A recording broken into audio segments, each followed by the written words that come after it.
Hi வணக்கம் மக்களே. இந்த வீடியோவில் ஒரு ஸ்விங் ட்ரேட் எந்த கண்டிஷனில் பண்ணலாம் அண்ட் அதோட நிஃப்டியோட சப்போர்ட் அதுக்கு அதாவது நிஃப்டியோட ட்ரெண்டோட சப்போர்ட் ஒரு ஸ்விங் ட்ரேடுக்கு ரொம்ப முக்கியமானது. அப்போ ஸ்விங் ட்ரேடு நிஃப்டி எந்த அளவுக்கான ஒரு அப்சர்வேஷனில் வச்சுக்கணும். தென் எந்த டைமில் நம்ம எப்படி ஸ்விங் ட்ரேட் பண்ணுறோன்னா எப்போவுமே பண்ணிக்கிட்டே இருக்கணும் அப்படிங்கிறதுல ஆயத்தமாகணும். அது எப்படி ஆயத்தமாகலாம் அப்படிங்கிறதெல்லாம் இந்த வீடியோவில் பார்க்கலாம். முக்கியமாக என்னென்னா எம்டிஎஃப் ஆர்டரை பற்றி கேட்டீங்க. ஏன்னா ஒரு swing trader MDF order use பண்ணுவாங்க.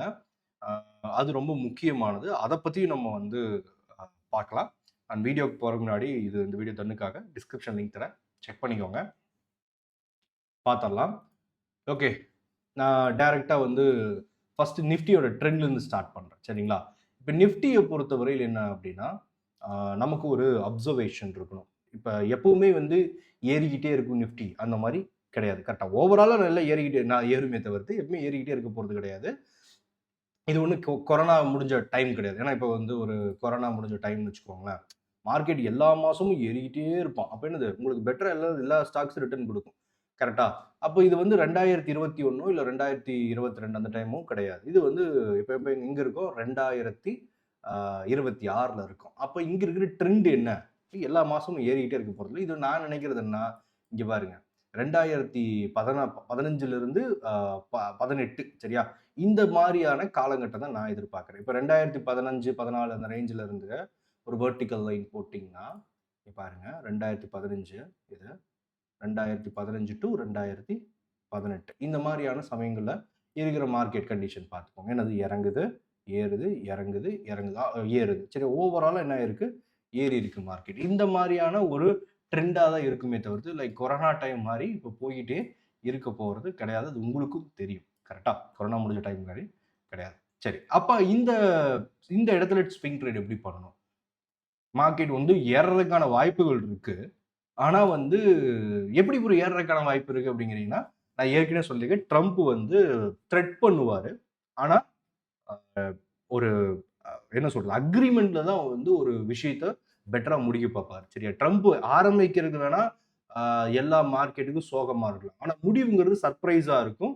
அது பாசிட்டிவாக தான் முடியறதுக்கான வாய்ப்பு இருக்குது. அது அமெரிக்கனுக்கு பாசிட்டிவாக இருந்தாலும் ஆனால் அதில் நமக்கு ஆதாயம் இருக்குது. ஏன்னா ஒரு வரி போட்டு எடுத்துருவார். கரெக்டாக? அப்பங்கிறது எடுத்ததே நமக்கு ஒரு ஆதாயம் தான். ஓவரால் அமெரிக்கன்களுக்கு அந்த டீலில் அட்வான்டேஜ் கொண்டு வந்த அளவு வழியை போட்டு எடுக்கிறது என்னது நமக்கு அட்வான்டேஜ் தான். கரெக்டாக? அப்போ மார்க்கெட் என்ன பண்ணும், பெட்டராக தான் செயல்படும். ஏன்னா 50 18 ஆக்கிட்டார்ல. கரெக்டா? நான் என்ன நினைக்கிறேன் அப்படின்னா, அப்போ என்ன த்ரெட் வந்தாலும் இந்தியன் லோக்கலாக இருக்கிற இந்தியன் இன்வெஸ்டர்ஸும் சரி, ஆர் இந்தியன் கவர்மெண்ட்டும் சரி, அண்ட் டிஏஐ இதெல்லாம் முடிஞ்ச அளவுக்கு மார்க்கெட்டை பிடிச்சு பெட்டராக தான் வச்சுக்க ட்ரை பண்ணுவாங்க. ஒருவேளை விழுந்துட்டாலும் பெட்டராக தான் இருக்கும். இது ஓவரால் இந்த இயருக்கு நான் வச்சுக்கிறேன். சரியா?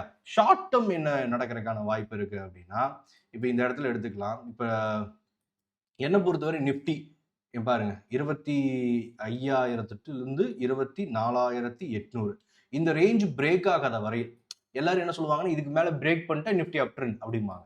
நான் என்ன சொல்றேன் அப்படின்னா, இதுக்கு கீழே நிஃப்டி வராத வரையில் அப் ட்ரெண்ட் அப்படிங்கிற ஒரு முடிவுக்கு வந்து, சரி, பிரேக் அவுட்னா அதுலேயே பிரேக் அவுட்டுக்கே 2-3% போயிடும். சரியா? அதனால அந்த அளவுக்கு நம்ம இது பண்ண வேணாம். ஏன்னா இப்போ ஆல் டைம் பிரேக் பண்ணாதான் அப் ட்ரெண்ட் அப்படின்னு சொல்லுவாங்க. கரெக்டாக? அதே 2.5% 3% போயிடுச்சு பாரு. அப்புறம் என்னது, அதுக்கப்புறம் இப்போ எவ்வளோ போகிறதுன்னு இருக்கு இல்லைங்களா? ஏன்னா பொறுத்தவரை பெருசால ஏறுறதுக்கான வாய்ப்பு இல்லை. யாரை பொறுத்த வருது, கரெக்டாக போகலாம், கொஞ்சமாக ரிட்டர்ன் தரும். அப்போ அந்த கொஞ்சம் ரிட்டர்னை பெட்டராக பிடிக்கணும்னா இதுக்கு கீழே வராமல் இருந்தால் அப் ட்ரெண்டு அப்படின்னு நம்ம வச்சுக்கலாம். எதுக்கு கீழே அப்படின்னா இதுக்கு கீழே, இதுக்கு உள்ள விழுந்தாலும் பை ஆன் டிப் அப்படிங்கிற கண்டிஷன் வச்சுக்கலாம். சரியா? ஏன்னா இது கடைசியாக நமக்கு பட்ஜெட்டில் விழுந்த ரேஞ்ச் இல்லைங்களா? அதனால இது கீழே வராத வரையில் நமக்கு என்னது, நமக்கு மார்க்கெட் அப் ட்ரெண்ட். ஓகே, இப்போ நம்ம என்ன பண்ணுவோம்னா, நிஃப்டி உடனே ட்ரெண்ட் அதுக்காக உடனே ஸ்டார்ட் ஆகிடணும் கிடையாது. நிஃப்டி மேபி என்ன பண்ணலாம், கொஞ்சமாக கீழே வரலாம், இல்லை இங்கேருந்து அப்படியே கன்சால்டேட் பண்ணலாம், அப்புறமா லைட்டாக இறங்கும் இறங்கும் அந்த மாதிரி தான் போகும். ஒரு டைரக்ட் அப்படியே ட்ரெண்ட் போய்கிட்டே இருக்க போகிறது கிடையாது போனாலும். சரி, அப்போ ஒரு கன்சால்டேட் நிஃப்டி இந்த ஒரு ரூல்ஸ் வச்சுக்கோங்க. நிஃப்டி ஒரு 3 to 5% ஏறுறதுக்கான பொட்டன்ஷியல் ஸ்டார்ட் ஆயிடுச்சுன்னா நம்ம ட்ரேட்ஸ், ஸ்விங் ட்ரேட்ஸ் எக்ஸிக்யூட் பண்ணலாம். அது 15 to 30 days. நான் ஏற்கனவே நிறைய முறை சொல்லியிருக்கேன், எம்டிஎஃப் ஆர்டர்னு சொல்லுவாங்க.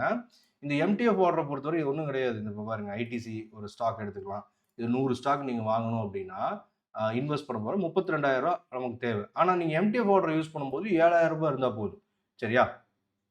மீதி இந்த கடன் அப்படிங்கிறது யார் தருவாங்க? அது வந்து புரோக்கர் தந்துடுவாரு. நீங்கள் அதுக்கு இன்ட்ரெஸ்ட் கட்டணும். ஒரு வருஷம் ஹோல்டு பண்ணீங்கன்னா 10% பக்கம் வரும்.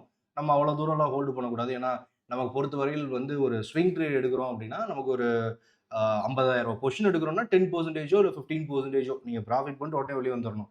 அதுக்கு ஏதாவது 200 300 அப்படிங்கிறது புரோக்கிங் டாக்ஸு அதுக்கப்புறம் இன்ட்ரெஸ்ட்டோட கட்டினோம்னா பிரச்சனை கிடையாது. 500 வச்சுக்கோங்களேன். வாங்குறதுக்கு வைக்கிறதுல டிரான்சாக்ஷன் சார்ஜஸ்லாம் அதிகமாகி போச்சு. கரெக்டாக 500 வச்சுப்போம். 5,000 ப்ராஃபிட் பண்ணுறோம்னா அதில் ஒரு 500 நம்ம என்ன பண்ணலாம் சார்ஜஸ்க்கு வந்து தரலாம். அப்போ அந்த இது பிரச்சனை கிடையாது. 15 நாள் 30 நாளுக்குள்ள எம்டிஎஃப் ஆர்டர் எடுக்கிறீங்கன்னா அப்போ நிஃப்டி ட்ரெண்ட் ஸ்டார்ட் ஆச்சுன்னா அந்த 15 டேஸ்க்குள்ள நம்ம டார்கெட் போகிறதுக்கான வாய்ப்புகள் இருக்கு. அப்போ நிஃப்டி நான் ட்ரெண்டிங்கா இருக்கு, லைக் கன்சாலிடேட் பண்றாங்க, ஏறலாம் மொத்தமா, ஆனா கன்சாலிடேட் பண்றானா அப்ப என்ன பண்றது? ஒன்றும் பண்றதுக்கு இல்லை.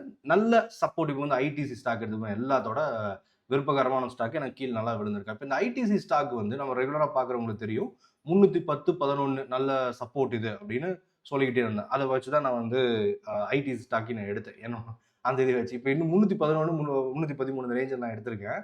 இப்போ வந்து ஐடிசி ஸ்டாக் பொறுத்தவரை பவுன்ஸ் ஆகிறான். ஆனால் இது கிராஷ் ஆன ஸ்கிரிப்ட் சடனாக பவுன்ஸ் ஆகும், கன்சாலிடேட் பண்ணும்.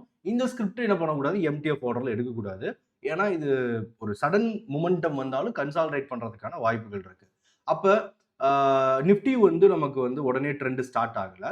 இந்த மாதிரியான கன்சாலிடேட் பண்ணுறதுக்கான வாய்ப்பு இருக்குது. அது நல்ல சப்போர்ட்டில் இருக்குது ஸ்கிரிப்ட். சரியா? இந்த ஸ்கிரிப்ட்ஸை எம்டிஎஃப் ஆர்டரில் எடுக்கக்கூடாது.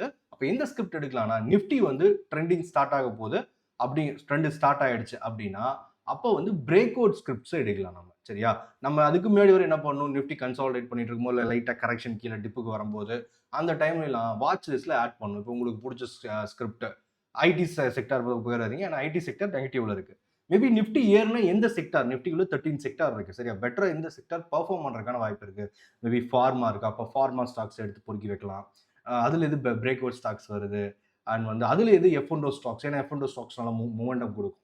அப்படிங்கலாம் எடுத்து என்ன பண்ணி வச்சுக்கணும், நிஃப்டி வந்து இந்த மாதிரியான கன்சாலிடேட் பண்ணும்போது நம்ம ஆயத்தமாகனதுக்கு ஒரு வாட்ச் லிஸ்ட்டை போட்டு லைக் இப்போ வந்து பிஎஸ்சி பேங்க் நல்லா போகும், அப்போ எனக்கு வந்து இந்தியன் பேங்க் நல்லா போகும்னு தோணுது. இந்தியன் பேங்க்கு அப்படின்னா இந்தியன் பேங்க் என்ன பண்ணலாம் வாட்ச் லிஸ்ட்ல சும்மா சொல்றேன், அது எடுக்கணும்னு சொல்லல. அது வந்து இந்தியன் பேங்க் ஒரு வாட்ச் லிஸ்ட்ல போட்டு வச்சுக்கணும். இப்போ இந்தியன் பேங்க் போயிட்டு நம்ம பார்க்குறோம்ல சப்போர்ட்ல இருக்கா, இல்லை அங்கே வருங்க ஆல் டைம் வை நல்லா கன்சாலிடேட் எங்கே வருங்க இவன் ஆயத்தத்தை போட்டிருக்கான். நிஃப்டி மேன் ஒரு வேலை பிரேக் ஆகி ஒரு 5% போனா டைலர் ஆல்மோஸ்ட் வந்து ஆல் டைம் ஐட்டு நின்று இருக்கான்.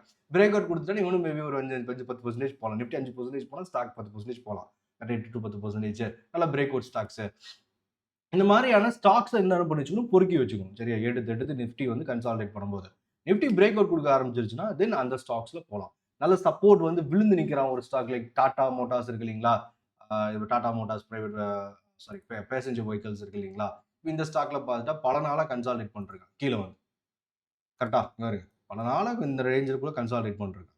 அப்போ இவன் நல்ல சப்போர்ட்ல தான் ஏற்கனவே இருக்கு. அதனால என்னது அங்க வந்து ஒரு நங்கூரத்தை போட்டு நிற்கிறான்.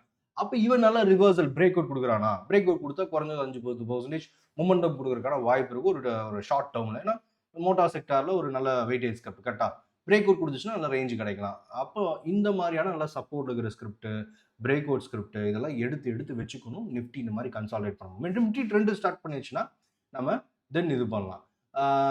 அதை தவிர்த்து பார்த்துட்டோம் அப்படின்னா நமக்கு வந்து நிஃப்டி டவுன் ட்ரெண்ட்ல இருக்கும்போது கண்டிப்பாக நீங்கள் வந்து ஒரு ஸ்விங் ட்ரேட் பண்ணக்கூடாது. சரியா? ஏன்னா நிஃப்டி வந்து நான் ஏற்கனவே சொன்னேன், இது வந்து கொரோனா டைமில் அப்படியே ஏறிக்கிட்டே வருஷம் போல் ஏற போகிறதுல ஒரு 3 மாதம் நிஃப்டி என்ன ஆகும், நல்ல ட்ரெண்டிங் இருக்கும். 2 மாதம் திரும்ப இறங்கும், திரும்ப வந்து ஒரு 2 மாதம் கன்சாலிடேட் பண்ணும், திரும்ப 2 மாதம் ஏறலாம். இந்த மாதிரியான மிக்ஸ்டாக தான் இருக்கும். அப்போ நம்ம என்ன பண்ணணும்னா ஒரு ஸ்விங் ட்ரேடரா இருக்கீங்கன்னா நிஃப்டி இந்த ஏறுறது 2 மாதம் பிரேக் அவுட் கொடுத்து ட்ரெண்டிங்காக இருக்கக்கூடிய 2-3 மாதம் தான் நம்ம நல்ல ப்ராஃபிட் உடனே வரதுக்கான வாய்ப்புகள் இருக்கு. சரியா? அந்த சமயங்களில் மட்டும் நம்ம என்ன பண்ணணும், நிறைய இந்த மாதிரியான ஸ்டாக்ஸ் எடுத்து ஸ்விங் ட்ரேடு அக்ரெசிவாக நம்ம பண்ணுற மாதிரி இருக்கும். நிஃப்டி கன்சாலிடேட் பண்ணும்போது நம்ம என்ன பண்ணணும், சில ஸ்டாக்ஸில் ப்ளே பண்ணலாம், நிறைய ஸ்டாக்ஸை எடுத்து வாட்ச் லிஸ்ட்டில் வச்சுக்கலாம். நிஃப்டி ஒருவேளை இறங்குது டவுன் ட்ரெண்டில் இருக்கு அப்படின்னா எந்த ஸ்டாக்கையும் கை வச்சிடாதீங்கன்னா 7 ஸ்டாக் எடுக்கிறீங்க 5 ஸ்டாக் ஸ்டாப் அடிக்கும். சரியா? வாய்ப்பே கிடையாது. ஏன்னா நிஃப்டி 1% இறங்குச்சுன்னா நிஃப்டி 2% இறங்குனா போர்ட்ஃபோலியோ 5% இறங்கி போயிடும். சரியா? லாஸஸ் ஹெவியா இருக்கு. சடனா செல் ஆகும் பேனிக்ல. அதனால என்னைய பொறுத்தவரை நிஃப்டி டவுன்ல இருக்கும்போது ப்ளே பண்ணாதீங்க. ஓவராலா இது ஒரு இதா வச்சுக்கோங்க. சரி, ரூல்ஸா வச்சுக்கோங்க. அண்ட் ஏற்கனவே சொன்னதுதான், நிஃப்டியை பொறுத்தவரையில் நமக்கு இந்த ரேஞ்சை வந்து சப்போர்ட்டா வச்சுட்டு நம்ம என்ன பண்ணலாம், ஒரு ஐடியா பிளான் போடுங்க. பிளான் போட்டு ஸ்விங் ட்ரேட் பண்றீங்களா, எம்டிஎஃப் ஆர்டர்ல எடுக்கிறீங்களா, சரி அது வந்து இத்தனை நாள் எடுக்க போறேன், இத்தனை பிரேக் அவுட் ஸ்கிரிப்ட் வருது அப்படிங்கிற ஒரு கால்குலேஷன் பண்ணி எவ்வளவு ரிட்டர்ன்ஸ் எடுக்கலாம் அப்படிங்கிறதெல்லாம் பாருங்க. சரியா? இது வந்து ப்ரிப்பேர் ஆகிறது எப்பவுமே ட்ரேடிங் சிஸ்டம்னு சொல்லுவாங்க. உங்களுக்கு அனாலிசிஸ் பண்ணி மட்டும் நம்ம போகலாம். அதுக்கு முன்னாடி ஸ்ட்ராட்டஜி இருக்கணும். கரெக்டாக ஸ்ட்ராட்டஜிங்கிறது என்னன்னா சார்ட்டை வச்சு ஒரு ஸ்ட்ராட்டஜி போடுறது கிடையாது. நான் இந்த ஸ்டாக்ல போகிறேன், ஒருவேளை லாஸ் ஆயிடுச்சு அப்படின்னா அது என்ன திரும்ப வெயிட் பண்ணலாமா அந்த ஸ்டாக்ல, அது லைக் வந்து 15 நாள் என்ட்ரின்னு போகிறீங்க எம்டிஎஃப் ஆர்டரில், ஒருவேளை அந்த ஸ்டாக் உங்களுக்கு கீழே வந்துருச்சு, நல்லா நீங்கள் நினைச்சதை விட கீழே வந்துருச்சு, ஆனால் ஏறுறதுக்கான பொட்டன்ஷியல் ஸ்டில் இருக்கு, நான் ஃபண்டமெண்டலாக குட்டாக இருக்குது ஸ்டாக்கு, கீழே சப்போர்ட் நல்லா இருக்குன்னா வெயிட் பண்ணலாம் அப்புறம் அந்த மாதிரி ஸ்டாக்ல. அப்போ எடுத்த இடத்துக்கே வந்தாலும் நம்ம வந்து காஸ்ட் டு காஸ்ட்ல வெளியே வரக்கூடிய ஸ்டாக்கா அந்த மாதிரியான பெட்டரான ஸ்டாக்ஸ் எப்படி ஸ்விங் ட்ரேட் பண்ணலாம் அண்ட் வந்து எந்த செக்டார்ல ப்ளே பண்ணலாம், இந்த மாதிரியான விஷயங்களை சொல்றேன் நான். சரியா? ஸ்ட்ராட்டஜி பொறுத்தவரை நீங்க இண்டிகேட்டர் கூட போட்டுக்கலாம், அது உங்க விருப்பம் தான். சரியா? அதனால வந்து அதெல்லாம் அதுல மட்டும் ஃபோக்கஸ் பண்ணுவாங்க எல்லாரும்.